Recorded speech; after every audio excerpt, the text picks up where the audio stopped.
Heat is supplied to a diatomic gas at constant pressure. Constant pressure पे diatomic gas में हम heat supply कर रहे हैं और इन तीन का रेशियो पूछा गया है। तो ऐसा पहले भी कई बार हो चुका है। आपको रेशियो पूछा है delta Q is to delta U is to work done, delta W कह दिया उन्होंने। तो डायटोमिक क्या है, कांस्टेंट प्रेशर है, तो डेल्टा क्यू होगा एन, सी पी कितना होगा, सी पी कितना होगा, सी पी तो सी वी होगा 5R/2, तो सी पी हो जाएगा 7R/2 इंटू डेल्टा टी, ये हो गया डेल्टा क्यू। डेल्टा यू कितना होगा, तो डेल्टा यू होगा N C V 5R/2 into delta T, और आइसोबारिक प्रोसेस में जो वर्क डन होता है वो NR डेल्टा टी होता है। तो NR डेल्टा टी तीनों में से डिवाइड करके ख़त्म कर देंगे, और ऐसा करते हैं पूरे में 2 से मल्टीप्लाई कर लेते हैं। तो ये जो आपका आंसर बनेगा वो बनेगा 7:5:2। Clear? So your answer is C part. N moles of an ideal diatomic gas are in a cylinder at temperature T। T temperature है, N मोल्स हैं। जैसे ही आपने हीट सप्लाई करी उसमें क्या हुआ, टेम्परेचर तो कांस्टेंट रहा, लेकिन स्मॉल n मोल्स जो थे वो डिसोशिएट हो गए, और हीट सप्लाइड पूछ रहे हैं कि कितनी हुई होगी। तो जो आपने हीट सप्लाई करी होगी उससे इंटरनल एनर्जी बड़ी होगी, लेकिन ये इंटरनल एनर्जी टेम्परेचर बढ़ने से नहीं बढ़ी है, नंबर ऑफ मोल्स बढ़ने से बढ़ी है। तो जो हीट सप्लाइड होगी वो इंक्रीज इन इंटरनल एनर्जी के बराबर होगी। तो इनिशियल इंटरनल एनर्जी कितनी होगी, तो कितने मोल्स थे आपके पास, कैपिटल एन। डायटोमिक गैस है तो डायटोमिक का CV जो होगा वो हो जाएगा 5R/2, और टेम्परेचर कितना है T, ये हुआ इनिशियल इंटरनल एनर्जी। फाइनल कितनी होगी, तो उसमें स्मॉल n मोल्स जो है डिसोशिएट हो गए, तो अभी बचे कितने होंगे डायटोमिक, तो n माइनस स्मॉल n, ये डायटोमिक मोल्स बचे होंगे into 5R/2 into T, plus mono atomic कितने हो जाएंगे, तो मोनो एटोमिक हो जाएंगे 2n। स्मॉल n अगर डिसोशिएट होंगे तो मोनो एटोमिक कितने बनेंगे 2n, तो मोनो एटोमिक हो गए 2n। मोनो एटोमिक का CV जो होगा वो हो जाएगा 3R/2 into temperature T।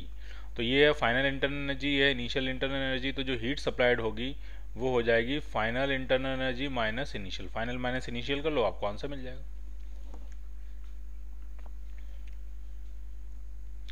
Some of the thermodynamic parameters are state variables while some are process variables। कुछ थर्मोडायनेमिक पैरामीटर्स जो होते हैं वो स्टेट फंक्शन होते हैं, जैसे कि प्रेशर है, टेम्परेचर है, वॉल्यूम है, इंटरनल एनर्जी है, ये सारे स्टेट वेरिएबल हैं। और जो प्रोसेस वेरिएबल्स होते हैं जैसे work done by the gas है वो प्रोसेस वेरिएबल है, और heat supplied to the gas है वो भी क्या है, प्रोसेस वेरिएबल है। तो इसमें आपको बताना है कि कौन स्टेट वेरिएबल है, कौन से प्रोसेस वेरिएबल है। ठीक, तो एक एक करके पढ़ते हैं। जैसे पहला वाला है, पहले वाले में स्टेट वेरिएबल में कह रहे हैं टेम्परेचर, नंबर ऑफ मोल्स, और प्रोसेस वेरिएबल में बता रहे हैं इंटरनल एनर्जी। गलत हो गया, इंटरनल एनर्जी प्रोसेस वेरिएबल नहीं है, तो पहला आंसर आपका नहीं है। दूसरे आते हैं, स्टेट वेरिएबल में वॉल्यूम है, टेम्परेचर है, सही है, और प्रोसेस वेरिएबल में इंटरनल एनर्जी है, गलत हो गया।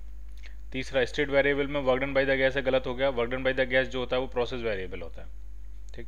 चौथा, स्टेट वेरिएबल में इंटरनल एनर्जी है, बिल्कुल सही है। वॉल्यूम है, बिल्कुल सही है। प्रोसेस वेरिएबल में work done by the gas है, बिल्कुल ठीक है, और heat absorb by the gas, बिल्कुल ठीक। तो आंसर आपका क्या बनेगा इसका, डी पार्ट।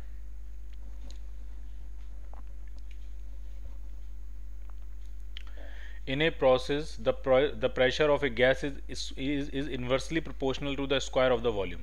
कोई प्रोसेस आपको दी हुई है और वो इस तरह की दी हुई है कि जो प्रेशर है वो वॉल्यूम के स्क्वायर के इन्वर्सली प्रोपोर्शनल है। ठीक, तो P इज इक्वल टू लिख सकते हैं हम K टाइम्स V की पावर -2। ठीक, अब क्या कह रहे हैं, अब ये कह रहे हैं if the temperature of the gas, sorry ये, if the temperature of the gas increases then the work done by the gas. अगर हम टेम्परेचर बढ़ाएंगे तो वर्क डन पॉजिटिव होगा, नेगेटिव होगा, सिर्फ इतना आपको बताना है। जरा एक एक करके चेक करते हैं। जो वर्क डन होगा वो होगा आपका PdV। ठीक, P की जगह आप ये लिख सकते हो KV2 पावर -2। तो जरा चेक करते हैं टेम्परेचर बढ़ने से क्या फ़र्क पड़ेगा। तो सबसे पहली बात है कि प्रेशर को हम यहाँ लिख सकते हैं सम K V की पावर -2 इंटू DV। ठीक, और हम ये देखेंगे कि वॉल्यूम बढ़ रहा है कि कम हो रहा है। टेम्परेचर अगर बढ़ रहा है तो उससे क्या हो रहा है। ठीक है, तो प्रेशर जो है वो है K V की पावर -2। प्रेशर को आप लिख सकते हो nRT/V is equal to K V की पावर -2। तो V अगर इधर ले आएंगे तो ये समझ में आ रहा है मुझे कि T/V³ जो है वो कांस्टेंट आ रहा है। T/V³ का जो रेशियो है वो कांस्टेंट आ रहा है, और यहाँ से ये पता लग रहा है कि अगर टेम्परेचर बढ़ेगा तो वी क्यूब भी बढ़ेगा, इसका मतलब वॉल्यूम भी बढ़ेगा, और वॉल्यूम अगर बढ़ रहा होगा तो प्रोसेस कोई भी हो, work done by the gas positive ही होता है। ठीक, तो आंसर क्या बनेगा इसका? A part. अब इसी पे बेस्ड दूसरा क्वेश्चन है, इन ए प्रोसेस, सेम है ये दोनों, 133 और 134 एकदम सेम है, तो इसका भी आंसर क्या बन जाएगा आपका? ए part.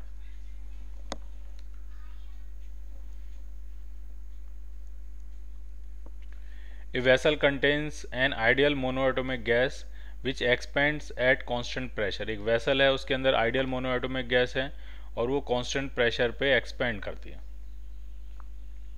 When Q heat Q is given to it, then the work done in the expansion is, ठीक, कांस्टेंट प्रेशर पे वो एक्सपेंड कर रही है और Q हीट आपने सप्लाई करी है और मोनोएटोमिक गैस है, और ये पूछ रहे हैं वर्क डन कितना होगा। ठीक है, तो work done upon heat supplied का रेशियो बेसिकली हमें निकालना है। तो वर्क डन जो होता है वो होता है NR डेल्टा टी, और जो हीट सप्लाई होगी वो NCP डेल्टा टी होगी, और मोनोएटोमिक का CV होता है 3R/2, तो CP हो जाएगा 5R/2 डेल्टा टी, तो ये 2/5 आ जाएगा। इसका मतलब जितनी आप हीट सप्लाई करोगे उसका 2/5 हिस्सा किस में जाएगा? वर्क डन में जाएगा। So your answer is C part.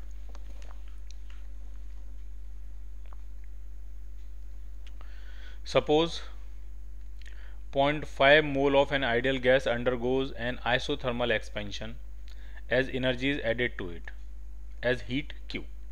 आधा मोल गैस है, आइसोथर्मल एक्सपेंशन हो रहा है, हीट कितनी सप्लाई करी है? Q। और आइसोथर्मल प्रोसेस में हीट जितनी भी आप सप्लाई करते हो पूरी की पूरी हीट वर्क डन में कन्वर्ट हो जाती है। आइसोथर्मल प्रोसेस में इंटरनल एनर्जी में होने वाला चेंज जीरो होता है, कोई भी इंटरनल एनर्जी में चेंज नहीं होता है। जितनी हीट दी पूरी की पूरी हीट वर्क डन में कन्वर्ट हो जाती है। Graph shows final volume versus Q। The temperature of the gas is, ठीक, देखते हैं जरा क्या है, और R और LN9 की वैल्यू आपको यूज करने के लिए दी गई है।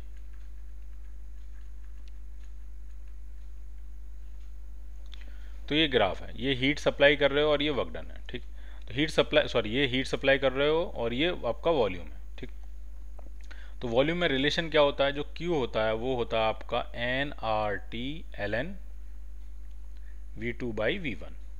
ठीक, तो इसमें हम देखते हैं जब आपने हीट 1500 जूल सप्लाई कर दी, ठीक, तब जो उसका वॉल्यूम था वो 0.1 मीटर क्यूब से बढ़ के 0.3 मीटर क्यूब हो गया।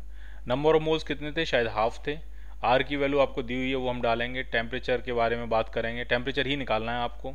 और ln V2/V1, V2 है 0.3 और V1 जो है वो है आपका 0.1, जो पॉइंट कट के ln3 आ गया। ठीक है, अब आप सारी वैल्यू आप डालो इसमें और यहाँ से आप क्या फाइंड कर लोगे? टेम्परेचर।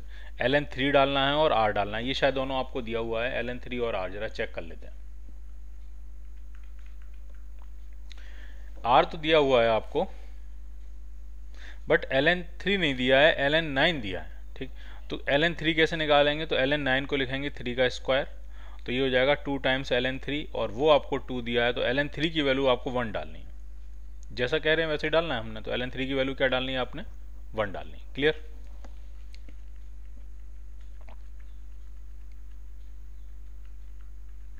ठीक, अब अगले क्वेश्चन पे आते हैं। Consider a cyclic process A to B C A से B, B से C और C से वापस A। ठीक, performed on a sample of 2 mole of an ideal gas, 2 मोल है। टोटल हीट कितनी विड्रॉ करेंगे? सिंस ये A से B, B से C, C से वापस A वाली प्रोसेस में हीट विड्रॉ कर रहे हैं। ठीक है, 1200 जूल हीट जो है वो विड्रॉ कर रहे हैं हम। ठीक, तो अगर आप विड्रॉ कर रहे हो तो डेल्टा Q जो है वो -200 1200 जूल हो जाएगा। जो हीट गिवन होती है वो पॉजिटिव होती है, जो हीट विड्रॉ कर लेते हैं वो नेगेटिव होती है। ठीक, find the magnitude of work done by the gas during the part BC। BC में वर्क डन आपसे पूछ रहे हैं, BC प्रोसेस में, तो आराम समझना। नंबर ऑफ मोल्स आपको 2 जूल दिए हैं, और टोटल प्रोसेस की जो हीट है डेल्टा Q पूरी साइक्लिक प्रोसेस में कितनी आई है? तो वो -1200 जूल विड्रॉ कर रहे हैं। ठीक, क्लियर है? ठीक है, और साइक्लिक प्रोसेस में जो डेल्टा U होता है वो 0 होता है, यानी जितनी डेल्टा Q होता है वही W के बराबर होता है। यानी पूरी साइक्लिक प्रोसेस में नेट वर्क डन अगर पूछा जाएगा तो -1200 जूल होगा। जो नेट वर्क डन होगा वो होगा work done in process AB plus work done in process BC plus work done in process CA। Net work done, और वो होगा -1200 जूल। अब इसमें एक प्रोसेस है CA, ये बहुत इंपॉर्टेंट प्रोसेस है। इस प्रोसेस को अगर आप गौर से देखोगे, CA प्रोसेस, ये इसमें वॉल्यूम चेंज नहीं हो रहा है, कांस्टेंट वॉल्यूम की प्रोसेस है, और कांस्टेंट वॉल्यूम में वर्क डन 0 होता है। इसका मतलब ये हुआ कि CA का वर्क डन तो आपका हो जाएगा 0। अब सिर्फ बचा AB और BC का तो आपको निकालना ही है। सिर्फ अगर हम AB का वर्क डन और कैलकुलेट कर लें तो BC का वर्क डन आपको इनडायरेक्टली मिल जाएगा। अब AB प्रोसेस पे फोकस करते हैं। AB, अगर VT या TV graph straight line passing through origin है तो ये जो प्रोसेस है ये आइसोबारिक प्रोसेस है, और आइसोबारिक प्रोसेस का वर्क डन होता है NR डेल्टा T। और डेल्टा T आपको पता है, A का टेम्परेचर पता है आपको, B का टेम्परेचर पता है, डेल्टा T आपको पता है, तो इसका वर्क डन निकालते हैं। N है आपके 2 मोल्स, R की वैल्यू आपको दी हुई है 38.3, और delta T 500 minus 300 that is 200 kelvin, plus work done in process BC is equal to -1200 joule. ठीक, तो VC में कितना आएगा वर्क डन वो हम निकाल सकते हैं आराम से, -1200 तो ये है ही है, और ये मल्टीप्लाई करके ये भी एक वैल्यू मिल जाएगी आपको, और इधर आगे वो भी माइनस हो जाएगी, तो एक वैल्यू आपको मिलेगी माइनस ऑफ समथिंग।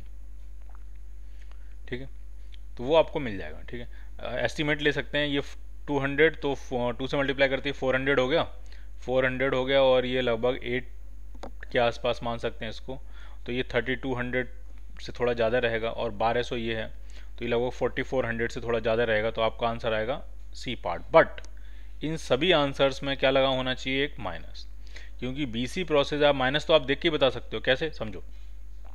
ये जो BC प्रोसेस है इसमें वॉल्यूम कम हो रहा है, और जब भी वॉल्यूम कम होगा work done by the gas negative होगा। ठीक, तो चारों आंसर्स में आपको क्या लगाना है, माइनस, और आपका आंसर क्या मिल जाएगा आपको, C part.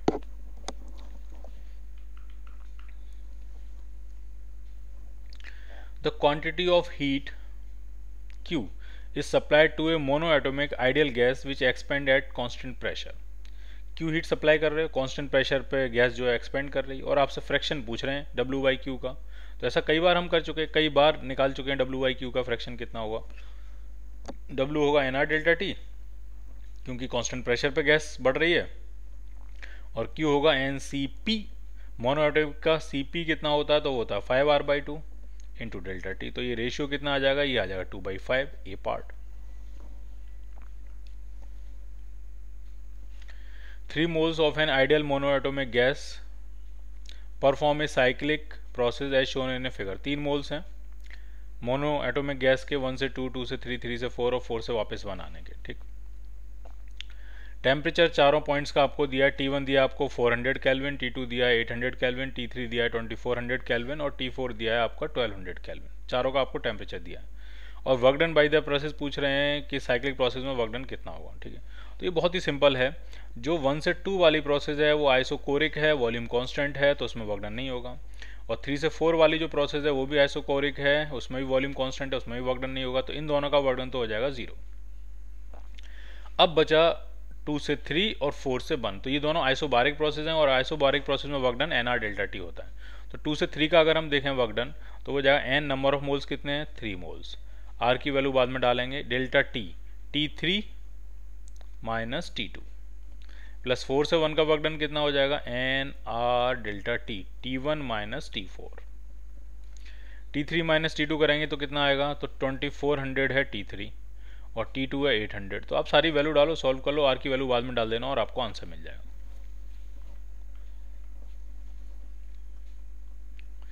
In a thermodynamic process, pressure of a fixed mass of a gas is changed in such a manner that the gas releases 20 joule of heat and 4 joule of work is done on the gas। ठीक है, क्या क्या दिया है आपको,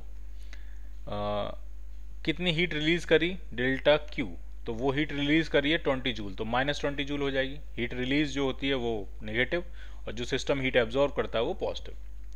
ठीक है, work done के बारे में देखते हैं। Work done by the gas, हम तो हमेशा बाय द गैस कंसीडर करते हैं, तो कह रहे हैं 8 joule work on the gas हुआ है, तो बाय द गैस कितना होगा, तो वो हो जाएगा -8 जूल। ठीक, इंटरनल इनिशियल इंटरनल एनर्जी कह रहे हैं 30 जूल है, तो फाइनल इंटरनल एनर्जी कितनी होगी, तो सबसे पहले इससे हम निकालेंगे डेल्टा U कितना होगा।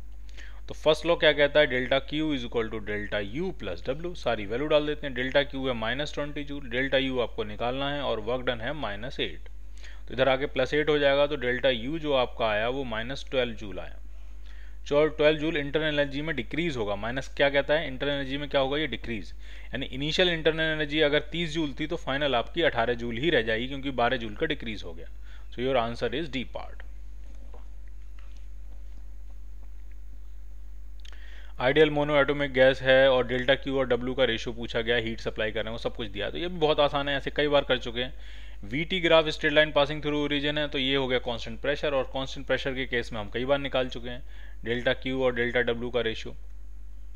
डेल्टा क्यू क्या होता है, N C P delta T, और वर्क डन क्या होगा, एन आर डेल्टा टी। तो सी पी कितना होगा, मोनो एटॉमिक गैस है तो सी पी होगा 5R/2, तो 5/2 आंसर आ जाएगा आपका।